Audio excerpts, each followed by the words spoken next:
第139章紫灵晶到手3阶。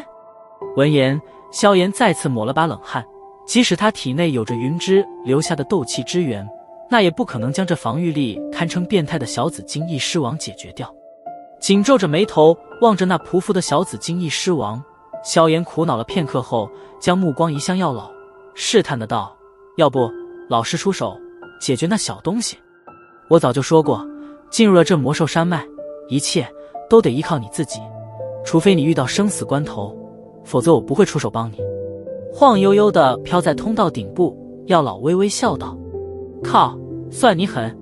脸皮一抽，萧炎对着药老恶狠狠地竖起中指，然后无奈地嘀咕道：我还真不信解决不掉他。